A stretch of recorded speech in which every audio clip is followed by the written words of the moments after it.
अगर आपको इंद्रधनुष के रंगों से प्यार है, पानी की बहती तरंगों से प्यार है, घूमते हुए दिन रात से प्यार है और बदलते हुए सर्दी गर्मी बरसात से प्यार है, तो यकीन मानो आपको फिजिक्स से प्यार हो जाएगा, क्योंकि यही फिजिक्स है। तो आप कहोगे कि सर आप तो शायरी कर रहे हो, फिजिक्स ये थोड़े है। फिजिक्स तो वो mind boggling tough tough tough tough numericals हैं। बिल्कुल हैं वो न्यूमेरिकल्स, लेकिन उस न्यूमेरिकल को भी हम उतनी ही ईज से करेंगे, उतनी ही आसानी से करेंगे। पहले जरा फील तो ले लो कि फिजिक्स क्या है। ओके, चलो। तो पहले के क्लासेस से ही आप जो फिजिक्स के बारे में पढ़ते आ रहे हो कि फिजिक्स क्या है, तो हम कहते हैं कि भाई नेचर और नेचुरल जो फिनोमेना हो रही है उसकी स्टडी, यही है फिजिक्स। ओके, अब ये ना आप एक बच्चे का एग्जांपल ले सकते हो कि जो छोटा बच्चा होता है वो अपनी कितनी क्वेश्चन पूछते रहता है, पापा ये कैसे, मम्मी ये कैसे, ये क्या हो रहा है, ये ऊंचा क्यों है, ये नीचा क्यों है। मतलब हजार तरह के क्वेश्चंस वो पूछते रहता है, उसके माइंड में हजार तरह की बातें आती रहती हैं और उस बच्चे का क्यूरियोसिटी माइंड उसको जानने की कोशिश करते रहता है। तो बस यही चीज फिजिसिस्ट करते हैं। वो जो नेचर में जो हो रहा है चारों तरफ, ये दिन रात हो रहा है, तारों का टिमटिमाना, इंद्रधनुष का बनना, ये चारों तरफ ऑलरेडी जो चीजें हो रही हैं वो क्यों हो रही है, इसी की खोज में लगे रहते हैं। अब जो वेल नोन आपने भाई क्लास में पढ़ा कि एक एप्पल गिरा, तो बस फिजिसिस्ट माइंड ने कैच कर लिया, भाई नीचे ही क्यों गिरा, ऊपर क्यों नहीं गया। ओके, उसी में लगे रहे, उसी के ऑब्जर्वेशन को करते रहे, उसी में एक्सपेरिमेंटेशन करते रहे, उसी की मैथमेटिकल मॉडलिंग बनाते रहे, उसी को अप्रूव करते रहे कि ये बात हर सिचुएशन में सही हो रही है कि नहीं। इसी से तो फिजिक्स की गड्डी आगे बढ़ती है। ओके, तो बेसिकली ऑब्जर्वेशन, आप चीजों को ऑब्जर्व कर रहे हो और उन चीजों के कारणों को ढूंढने की कोशिश कर रहे हो, यही है। फिर जब उसके पीछे की बात समझ में आ रही है तो उसको अप्लाई करके तरह तरह के एप्लियंसेस बना रहे हो। अब एग्जांपल के तौर पे देखो, उस सेब का गिरना, मून का अर्थ के चारों तरफ घूमना, अर्थ का सन के चारों तरफ घूमना, जब बातें पता चली कि ये ग्रेविटेशन की वजह से है, तो क्या हमने उसी प्रिंसिपल को यूज करके सैटेलाइट को अर्थ के चारों तरफ नहीं घुमा दिया? और उसी से क्या जो आज आप कहते हो गूगल मैप, ओके, चीजें कितनी सहज कर दी है। पहले कार का विंडो डाउन करके पूछते थे कि भैया ये एड्रेस कहां पे है। ओके, आज तो सीधे गूगल मैप आप लगा देते हो, कहता है take third exit from roundabout, take this, take that, exact timing बता देता है, कितनी देर लगेगा, कौन से रास्ते से जाओ, कितना भीड़ है। सैटेलाइट। और उस सैटेलाइट की ऑरिजिन कहां आई कि भाई ग्रेविटी इसको गोल गोल घुमा रही है, तो अर्थ की ग्रेविटी से हमने सैटेलाइट घुमा दिया। बात समझ रहे हो? ऑब्जर्वेशन हम क्यों कर रहे हैं? अंडरलाइंग प्रिंसिपल को समझने के लिए और उस प्रिंसिपल का यूटिलाइज करके कुछ बना देने के लिए। समझ में आई? ओके, अब इसमें दो टर्म आएंगे आपको। एक आता है यूनिफिकेशन और दूसरा रिडक्शनिज्म।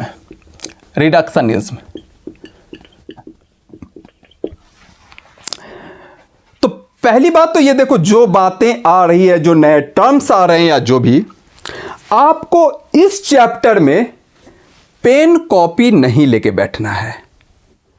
बस सुनना है, समझना है और इंजॉय करना है कि क्या है ये, कैसे प्रोसीड कर रहा है। इस चैप्टर से आपको कोई न्यूमेरिकल कंपटीशन में नहीं आ रहा है, पर यह चैप्टर आपको फिजिक्स पढ़ने का एक मकसद देता है, एक फीलिंग देता है कि हम प्रोसीड कैसे करें, हम डिफरेंट चैप्टर्स के बीच कोरिलेशन कैसे बिठाएं। ओके, चलो। तो दो टर्म आते हैं यहां पे, एक आता है यूनिफिकेशन और एक आता है रिडक्शनिज्म। यूनिफिकेशन जो अभी हमने बात करी कि भाई अगर आप कहें फॉल ऑफ एप्पल वाली फॉल ऑफ एप्पल वाली बात, ओके। दूसरा मैं कहूं कि rotation of revolution of moon, okay, moon का घूमना, revolution of moon around earth, revolution of moon around earth, और फिर हमने कहा revolution of earth around sun, around earth, और revolution of earth around sun, around सन।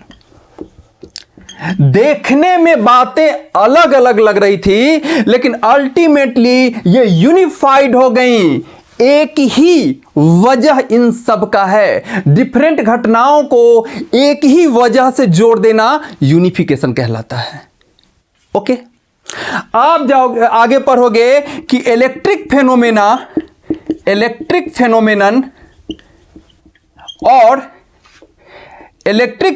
और मैग्नेटिक फेनोमेनन अलग अलग नहीं हैं, बल्कि एक ही एंटिटी इलेक्ट्रोमैग्नेटिज्म के अलग अलग पार्ट हैं, पर ये एंटिटी एक ही है, ओके। तो यूनिफिकेशन समझ में आया क्या है? कई चीजों को एक ही प्रिंसिपल से, एक ही बात से क्लियर कर देना, ओके। चलो, तो दूसरा टर्म रिडक्शनिज्म। रिडक्शनिज्म क्या है इसको समझते हैं। देखो, रिडक्शन का मतलब होता है छोटे छोटे पार्ट्स में ब्रेक करना। जैसे एक एग्जांपल लो, अगर आपके प्लेट में आपकी मम्मा ने खिचड़ी दिया, टेस्टी सा खिचड़ी बना के दिया, ओके, तो आपको पूरी खिचड़ी खत्म नहीं करनी है ये बात समझने के लिए कि खिचड़ी का टेस्ट कैसा है। आप तो एक चम्मच लोगे और समझ में बात आ जाएगी कि खिचड़ी कैसा है, टेस्टी है, कैसा है, कितना टेस्टी है, ओके। वैसे ही मान लो जो स्कूल कॉलेजेज में बच्चों के डिफरेंट ग्रुप्स होते हैं, जो लाइक माइंडेड एक साथ होकर के छोटे छोटे ग्रुप्स में रहते हैं। मान लो कि एक ग्रुप में 10 बच्चे हैं, ओके, तो उस ग्रुप के एक दो बच्चों से बात करके पता चल जाएगा कि ये ग्रुप किस तरह का है, थोड़ा नॉटी है, ज्यादा नॉटी है, ज्यादा पढ़ने वाला ग्रुप है, ओके। तो उसी प्रकार रिडक्शनिज्म कहने का मतलब हुआ कि हमें पूरे बल्क को जानने की जरूरत नहीं है, बल्क का एक पार्ट जान के हम उसकी प्रॉपर्टी एनालाइज करेंगे। और पूरे बल्क का मतलब यूं समझो, बल्क का मतलब ढेर सारा, ठीक है, एक कॉम्प्लिकेटेड सिस्टम है, ओके। तो कॉम्प्लिकेटेड सिस्टम के छोटे पार्ट को, उसके कंस्टिट्यूएंट पार्ट को स्टडी करके हम उसे कॉम्प्लिकेटेड सिस्टम का आइडिया लग जाएगा। तो इसे कहते हैं हम रिडक्शनिज्म। इसका यूज थर्मोडायनेमिक्स में होता है। ये टर्म नए नए आ रहे होंगे, घबराने की जरूरत नहीं है, जस्ट यहां ब्रीफ आइडिया दिया जा रहा है कि क्या क्या कहां कहां कैसे कैसे यूज होता है, ओके। थर्मोडायनेमिक्स में पूरे गैसियस सैंपल के मॉलिक्यूल के, एक दो मॉलिक्यूल के काइनेटिक मोशन की स्टडी करके समझ में आ जाती है कि उसका temperature, pressure, volume, internal energy सब क्या है, कितना है, कैसे है, ओके। चलो, तो दो टर्म समझ में आ गया आपको, क्या, यूनिफिकेशन, रिडक्शनिज्म, ओके। अब फिजिक्स जो हम पढ़ रहे हैं उसका स्कोप क्या है, एक्साइटमेंट बातें क्या है, तो आप कह सकते हो scope and excitement of physics, right.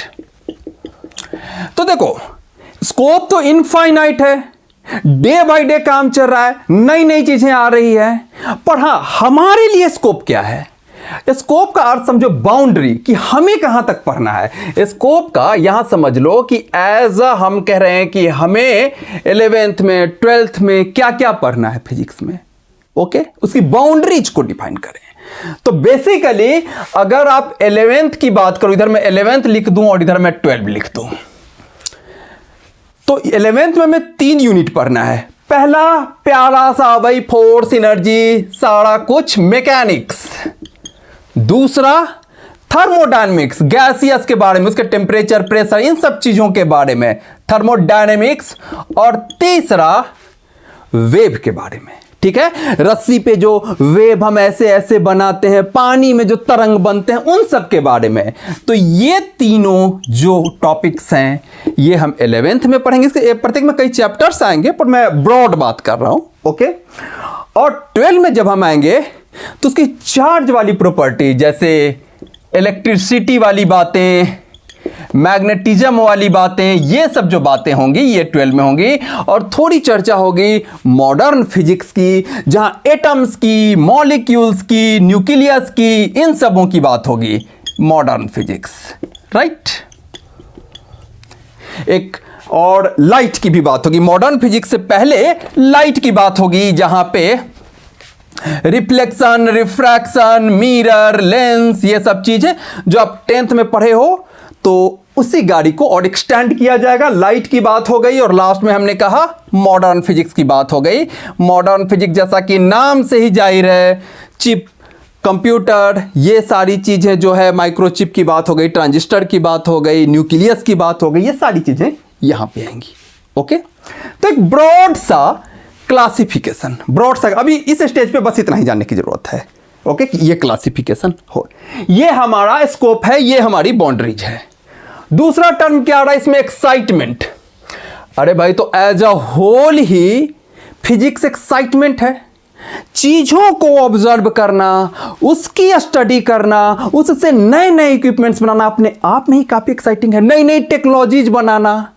Okay, तो एज अ होल फिजिक्स और एक्साइटमेंट तो सिनोनिमस है। ओके, चलो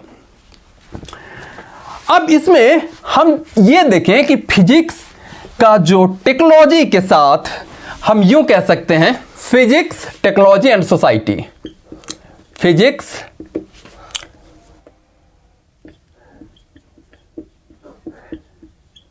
टेक्नोलॉजी एंड सोसाइटी।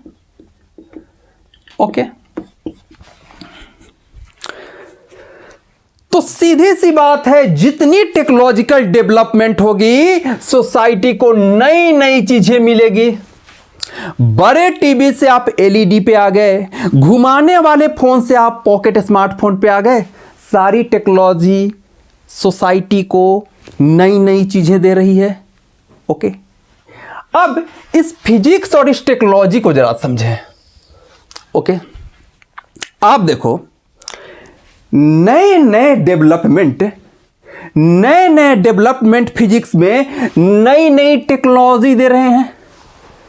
फिजिक्स में नए नए डेवलपमेंट, नई नई टेक्नोलॉजी दे रहे हैं। ओके, वो no doubt technology ultimately society को मिल रही है, पर फिजिक्स के डेवलपमेंट से नई नई टेक्नोलॉजी आ रही है। माइक्रोचिप का आविष्कार हुआ और सारी चीजें, कंप्यूटर की दुनिया में क्रांति आ गया। ओके, आज बात ऑल्टरनेटिव फ्यूल की चल रही है, पेट्रोल डीजल से हट करके, तो लगातार फिजिक्स से नई नई टेक्नोलॉजी मिल रही है। और ये बात उल्टा भी, मतलब टेक्नोलॉजी से भी फिजिक्स के लिए एप्लीकेबल है। कैसे? आप देखो, फिजिक्स में आपको चीजों को क्लोजली ऑब्जर्व करना है, उस ऑब्जर्वेशन के आधार पे एक्सपेरिमेंट करना है। तो आपकी टेक्नोलॉजी जितनी एडवांस होगी, आप ऑब्जर्वेशन उतना अच्छा कर पाओगे। मान लो जैसे आपको प्लैनेटरी मोशन के बारे में स्टडी करना है, तो जितनी तगड़ा आपका टेलीस्कोप होगा, उतना आपका परफेक्ट ऑब्जर्वेशन होगा। यानी टेक्नोलॉजी जितनी इंप्रूव होगी, आपका फिजिक्स को इंप्रूव करने में, आपके ऑब्जर्वेशन में उतना ही हेल्प मिलेगा। जब इलेक्ट्रॉन माइक्रोस्कोप इवॉल्व हुआ, तो एटॉमिक लेवल पे एटम को देखना पॉसिबल हो पाया, क्योंकि उसकी रेंज एक एंगस्ट्रॉम तक की देख लेने की थी। तो यह बात हुआ कि जैसे जैसे टेक्नोलॉजिकल एडवांसमेंट होता है, आपको ऑब्जर्व करने के लिए और अधिक हथियार मिलते हैं, और अधिक पैनी चीजें मिलती है, जिससे आपकी फिजिक्स और इंप्रूव होती है, नए नए फिजिक्स आते हैं। राइट? ओके, तो फिजिक्स और टेक्नोलॉजी एक दूसरे के सहयोगी हैं, एक दूसरे के पैरेलल चलते हैं। ओके, चलिए अब हम करते हैं फंडामेंटल। अब हेडिंग लगाइए आप, फंडामेंटल फोर्सेज इन नेचर। क्या? Fundamental forces in nature, fundamental forces in nature. देखो, आप घटनाएं तो कई तरह की देख रहे हो, लेकिन उसमें जो अंडरलाइंग जो बातें होती हैं ना, वो कुछ ही बातें होती हैं। जैसे हमने कहा कि ये घटना ये घटना ये घटना सब एक पार्टिकुलर चीज़ से डिस्क्राइब हो गया, जो हमने ग्रेविटेशन वाली बात करी थी। तो उसी प्रकार कुछ ही तरह के फंडामेंटल फोर्स हैं जो पूरे नेचर में होने वाली जितनी भी घटनाएं हैं सबको ऑपरेट कर रहे हैं, जिसमें पहला तो आपका वही सबसे प्यारा ग्रेविटेशनल फोर्स हो गया। मात्र 4 तरह के फोर्स हैं। पहला तो आपका हो गया वही जो इनके सर पे गिरा था, न्यूटन सर के सर पे गिरा था। ओके। और दूसरा जो हम जान रहे हैं, बचपन से ही खेलते हैं, मैग्नेट वाला। कोई याद है बर्थडे में मैग्नेट वगैरह गिफ्ट देता है तो कितना मजा आता है, आराम से इधर अट्रैक्ट रिपेल कराते रहो। ठीक है। तो दूसरा फोर्स हो गया क्या, इलेक्ट्रोमैग्नेटिक फोर्स, चार्ज वाला, मैग्नेट वाला, ये कैटेगरी हो गया ग्रेविटेशनल फोर्स, और दूसरा इलेक्ट्रोमैग्नेटिक फोर्स। इनफैक्ट हमें जितने तरह के फोर्स दिख रहे हैं ना, जो विजिबल हैं, जिन्हें हम अनुभव कर पा रहे हैं, वो इन्हीं 2 कैटेगरी में आएंगे। क्योंकि मैक्रो लेवल पे, मतलब बड़े लेवल पे, यही 2 फोर्स हमें दिखते हैं। बाकी जो 2 फोर्स हैं जिनकी अभी मैं चर्चा कर रहा हूं, वो एकदम से माइक्रो लेवल के फोर्स हैं, यानी एकदम से माइक्रो, जैसे कि न्यूक्लियस के अंदर लगने वाले फोर्स, एटम के अंदर लगने वाले फोर्स। तो वो चीजों को ना हम अनुभव नहीं कर पाते। हम अनुभव जो अपने कहो कि डे टू डे लाइफ में जो हम अनुभव कर रहे हैं, वो इन फोर्सेज को ही अनुभव कर रहे हैं। ठीक है। थर्ड हो गया इसमें न्यूक्लियस के अंदर चलेगा, न्यूक्लियस के अंदर जो न्यूक्लियॉन्स हैं उसको, उसमें लगने वाले फोर्स है। जैसे एटॉमिक स्ट्रक्चर में आपको आइडिया है कि इलेक्ट्रॉन बाहर रिवॉल्व कर रहे होते हैं और प्रोटॉन और न्यूट्रॉन क्या है, न्यूक्लियस के अंदर है। वो इकट्ठे उस प्रोटॉन न्यूट्रॉन जो न्यूक्लियस के अंदर, उसको हम कहते हैं न्यूक्लियॉन्स। ओके। अब आप ये भी जानते हो कि भाई सिमिलर चार्ज रिपेल करते हैं, ये बात तो हम पढ़ चुके हैं पहले के क्लास में।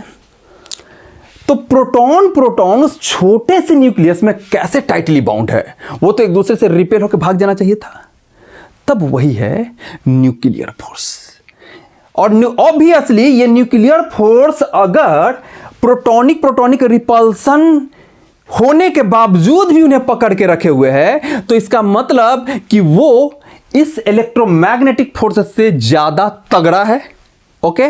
पहले तो देखो, ग्रेविटेशनल फोर्स से ज्यादा तगड़ा है इलेक्ट्रोमैग्नेटिक फोर्स, और इलेक्ट्रोमैग्नेटिक फोर्स से भी ज्यादा तगड़ा है कौन सा, न्यूक्लियर फोर्स। इसका नाम ही है strong nuclear force, strong nuclear force.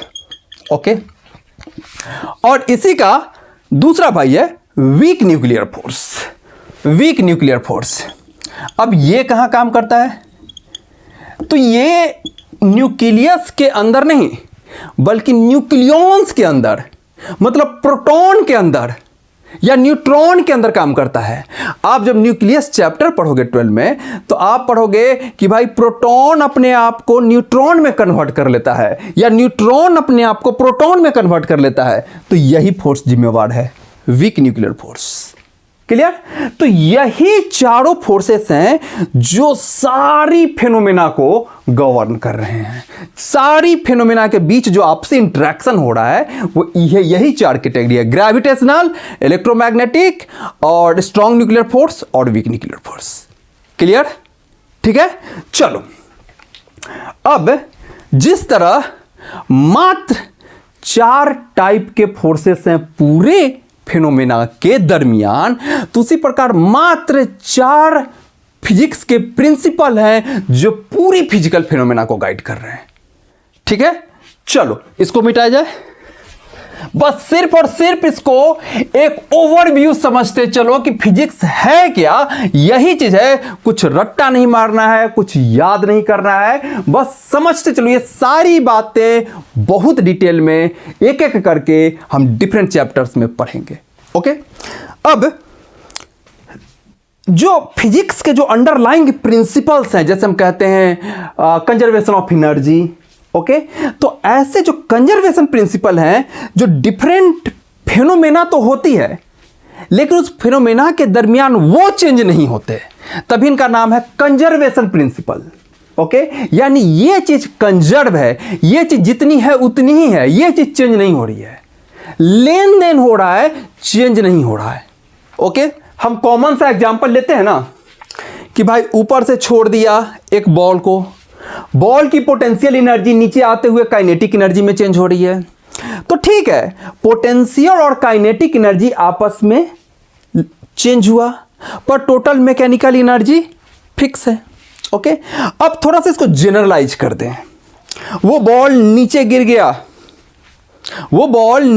गया, नीचे साउंड आया, थोड़ा सा मॉलिक्यूलर लेवल पे देखें तो हीट डेवलप हुआ, तो फिर हम वही कहेंगे कि शुरू में जो पोटेंशियल एनर्जी थी अल्टीमेटली ये साउंड, हीट, इस तरह की एनर्जी में चली गई। यानी ओवरऑल जो टोटल एनर्जी है वो एक फॉर्म से दूसरे फॉर्म में जा रही है, पर एज अ होल उसकी क्वांटिटी फिक्स है। यह कहलाता है क्या? इसको यह कहना ठीक होगा, नेचर ऑफ फिजिकल लॉज। और यह भी अभी जो हमने पढ़ा ना कि 4 तरह के फोर्स होते हैं, तो ये भी 4 ही हैं, चाहे फोर्स या फिजिकल लॉज। पहला सबसे फेमस, कंजर्वेशन ऑफ क्या? एनर्जी। कंजर्वेशन ऑफ एनर्जी जानते ही हैं कि सिस्टम की टोटल एनर्जी, टोटल में सब कुछ आ गया। हम सिर्फ मैकेनिकल वाला एग्जांपल नहीं ले रहे हैं कि ऊपर से पत्थर गिरा और नीचे जाते जाते उसकी पोटेंशियल काइनेटिक में बदल गई। नहीं, वो पत्थर नीचे गिर भी गया, टकरा भी गया, हीट निकला, साउंड निकला, बस फॉर्म चेंज हुआ, पर टोटल एनर्जी कंजर्व है। Okay, conservation of energy. दूसरा, कंजर्वेशन ऑफ चार्ज। पहले ना कंजर्वेशन ऑफ चार्ज से पहले कंजर्वेशन ऑफ मास भी होता था, पर आइंस्टीन ने यह दे दिया ना कि मास को एनर्जी में कन्वर्ट कर सकते हैं, E=mc²। तब से वो कंजर्वेशन ऑफ मास वाली बात हट गई, वो एनर्जी में ही समा गई एक तरह से। और दूसरा हो गया हमारा क्या? Conservation of charge. मैटर, कोई भी मटेरियल बना है मैटर से, मैटर बना है इलेक्ट्रॉन, प्रोटॉन, न्यूट्रॉन से। तो एक मॉलिक्यूल से दूसरे मॉलिक्यूल में जाए, एक एटम से दूसरे एटम में कन्वर्ट हो, सब कुछ सही है, पर जितने टोटल नंबर ऑफ चार्जेज थे, जितना चार्ज था, वो सिस्टम का सेम रहेगा। ओके, टोटल चार्ज इधर से उधर नहीं होगा। आप रिएक्टेंट से प्रोडक्ट बन गया, एक चीज से दूसरे चीज बन गया, तो प्रोडक्ट में जितना चीज है वो उतना ही होगा जितना कि रिएक्टेंट में था। ये हो गया कंजर्वेशन ऑफ चार्ज। आगे हम देखेंगे भाई, प्रोटॉन न्यूट्रॉन में चला गया, न्यूट्रॉन प्रोटॉन में चला गया, कुछ भी हुआ, पर टोटल चार्ज में फर्क नहीं पड़ेगा। ये हो गया हमारा कंजर्वेशन ऑफ चार्ज। तीसरा भी आप मोमेंटम से रिलेटेड, बस 2 मोमेंटम का कंजर्वेशन प्रिंसिपल है, एक लीनियर मोमेंटम का और दूसरा एंगुलर मोमेंटम का। कंजर्वेशन ऑफ लीनियर मोमेंटम और दूसरा कंजर्वेशन ऑफ एंगुलर मोमेंटम। सबका आइडिया आपको है, एंगुलर मोमेंटम का शायद ना हो, लेकिन लीनियर मोमेंटम का तो आपको आइडिया है। क्या होता है लीनियर मोमेंटम? लीनियर मोमेंटम पे याद करो, F=ma, जो सेकेंड न्यूटन का सेकेंड लॉ है वो उसी पे डिफाइन है कि rate of change of momentum is applied force. Okay, तो वही कहता है कंजर्वेशन ऑफ लीनियर मोमेंटम कि अगर कोई फोर्स ही ना लगे तो कोई मोमेंटम में चेंज होगा ही नहीं। वो है कंजर्वेशन ऑफ लीनियर मोमेंटम, जिसकी चर्चा हमें न्यूटन लॉज ऑफ मोशन में होगा, डिटेल्ड चर्चा होगा इसका। उसी प्रकार अगला है इसी का भाई कंजर्वेशन ऑफ एंगुलर मोमेंटम, और यही चारों मात्र फिजिक्स के, टोटल फिजिक्स के अंडरलाइंग प्रिंसिपल्स हैं। Conservation of angular momentum, angular momentum. वहां बात फोर्स की आई थी, जब चीजें रोटेट करने लगे, जब चीजें घूमने लगे, तो आप पढ़ोगे कि फोर्स की जगह उसी का भाई आ जाता है टॉर्क। तो हम कहते थे कोई भाई कोई फोर्स नहीं लगेगा तो लीनियर मोमेंटम में कोई चीज नहीं हो गया, बन गया कंजर्वेशन ऑफ लीनियर मोमेंटम। हम कहेंगे कोई टॉर्क नहीं लगेगा तो एंगुलर मोमेंटम में कोई चेंज नहीं होगा, बन गया conservation of angular momentum. Okay, तो यही 4 फोर्स, यही 4 प्रिंसिपल पे फिजिक्स की पूरा फिजिकल वर्ल्ड, पूरी दुनिया घूम रही है। ठीक है, तो यही था हमें पढ़ना पहले चैप्टर में, एक ओवरव्यू कि क्या है, क्या हमें पढ़ना है, कैसे चीजें गाइड हो रही हैं। तो आई होप कि आपको एक बेसिक जो चीज है वो समझ में आया होगा। तो ठीक है, इस चैप्टर को मैं यहीं खत्म करता हूं। अगले चैप्टर में हम स्टार्ट करेंगे यूनिट एंड डायमेंशन। तो ठीक है बच्चों, मन लगा के पढ़ते रहो। थैंक यू बच्चों, थैंक यू।